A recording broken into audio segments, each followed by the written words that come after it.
14 মাসের বেশি সময় ধরে গাজায় চলছে ইসরায়েলি হামলা। ধ্বংসস্তূপে পরিণত হয়েছে গাজা।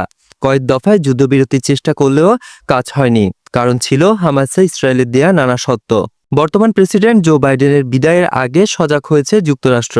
প্রশাসন চাচ্ছেন ডোনাল্ড ট্রাম্পের শপথের আগে শুরু হোক যুদ্ধবিরতি। জো বাইডেন বলেন, এই যুদ্ধবন্ধের এখনই উপযুক্ত সময়।